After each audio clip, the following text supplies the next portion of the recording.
1.5 kg mutton நான் எடுத்துக்கேன். வாங்க வீடியோக்குள்ள போகலாம். 1.5 கிலோ மட்டனை நம்ம ப்ரெஷர் குக் பண்ணி எடுத்துக்கலாம். அதை நல்லா கழுவி குக்கரில் போட்டு நம்ம 100 கிராம் இஞ்சி 100 கிராம் பூண்டு எடுத்து அரைச்சி வச்சதில் 1 டேபிள் ஸ்பூன் இஞ்சி பூண்டு விழுது எடுத்து இதில் சேர்த்து 100 ml தயிரையும் இதோட சேர்த்து ஒரு 1/4 டீஸ்பூன் மிளகாய் பொடி கொஞ்சம் உப்பு எல்லாம் போட்டு இதை நான் ஒரு 10 to 15 minutes ப்ரெஷர் குக் பண்ணிக்கிறேன். 50 ml ஆயில் விட்டுக்கேன். அதில் ஒரு 6 பட்டை ஏலக்காய் லவங்கம் எல்லாம் 6 போட்டு 400 கிராம் வெங்காயத்தையும் போட்டு நல்லா வதக்கி விட்டுக்கலாம். வெங்காயம் இந்த அளவு கோல்டன் ப்ரௌன் ஆனதும் அரைச்சி வச்ச 100 கிராம் இஞ்சி பூண்டு விழுதையும் சேர்த்துக்கலாம். பூண்டு 100 கிராம் இஞ்சி 100 கிராம் சேர்த்து அரைச்சி வச்ச விழுது இதில் தான் நம்ம 1 டேபிள் ஸ்பூன் எடுத்து கறி வேக வைக்கும்போது யூஸ் பண்ணோம். நம்ம இஞ்சி பூண்டு பேஸ்ட் போட்டுமே அடுத்த சிம்ல வச்சு லோ ஃப்ளேமில் தான் ஒரு 10 minutes நல்லா வதக்கி விடணும். வெங்காயம் வதங்கிறது பிரியாணிக்கு எவ்வளோ முக்கியமோ அதே அளவு இஞ்சி பூண்டு நம்ம லோ ஃப்ளேமில் வதக்கி விடணும். பச்சை வாசனை போகிற அளவு. இப்போ புதினாவும் கொத்தமல்லியும் சேர்த்து ஒரு கைப்பிடி அளவு எடுத்து நான் அரைச்சி சேர்த்துக்கிறேன். அதாவது அரை கட்டு புதினா, அரை கட்டு கொத்தமல்லி. இப்போ 1 டீஸ்பூன் ஃபுல்லாக மிளகாய் சேர்த்துக்கிறேன். இது ஒரு 10 கிராம் அளவு இருக்கும். அந்த பவுலில் நம்ம வெங்காயம் எடுத்துட்டோம். அதே பவுலில் தக்காளி 400 கிராம் எடுத்து வச்சுருக்கேன். அதோட ஒரு 2 டீஸ்பூன் உப்பையும் சேர்த்து 6 பச்சை மிளகாய் போட்டு நல்லா வதக்கி விட்டுக்கலாம். இப்போ தயிர் 100 ml சேர்த்துக்கிறேன். ஏற்கனவே நம்ம கறி வேகும்போது 100 ml தயிர் சேர்த்துக்கோம். மொத்தம் 200 ml தயிர் நம்ம பிரியாணிக்காக சேர்க்கணும். அதையும் சேர்த்து நல்லா கிரேவியோட மிக்ஸ் பண்ணி விட்டுக்கிறேன். விடலாம்.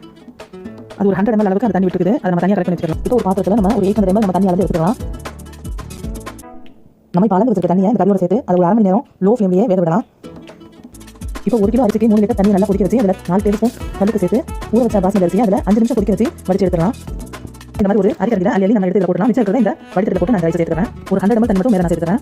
அதுக்கு நம்ம அரிசி நம்ம வடிச்சு போடும்போது அந்த அரிசியிலையும் தண்ணி லைட்டாக இருக்கும். எல்லாம் சேர்த்து 1 லிட்டர் தண்ணி நமக்கு கரெக்டாக இருக்கும். உப்பு பார்த்துட்டு எடுத்து வச்சுக்கிறேன். கரெக்டாக ஒரு 5 minutes இப்படி சைடில் ஆவி வரும். நல்லா தெரியுது பாருங்க. இப்போ நம்ம ஃபுல்லாக சிம்மில் வச்சிடணும். இப்போ சிம்மில் வச்சு கரெக்டாக 15 minutes இது அப்படியே இருக்கட்டும். 15 minutes ஆயிடுச்சு. இப்போ ஒரு 5 seconds அடுப்பு ஃபுல் ஃபாஸ்ட்டாக வச்சு அடுப்பு ஆஃப் பண்ணிடணும். நம்ம அடுப்பு ஆஃப் பண்ணி ஒரு 15 minutes கழிச்சு திறந்து பார்க்கணும். எப்படி இருக்குன்னு பார்க்கலாங்க. மாஷால்லா சூப்பராக வந்திருக்கு பிரியாணி. இதில் சொன்ன இதே மட்டும் நீங்களும் செஞ்சுப்பாங்க. நீங்களும் 100% பெர்ஃபெக்டான பாய் வீட்டு கல்யாண பிரியாணி ஈஸியாக செய்யலாம். இந்த வீடியோ உங்களுக்கு பிடிச்சிருந்தா ப்ளீஸ் லைக் பண்ணுங்க, ஷேர் பண்ணுங்க, சப்ஸ்கிரைப் பண்ணுங்க. அனைத்து அன்பான உள்ளங்களுக்கும் எங்கள் அன்பான சலாம்.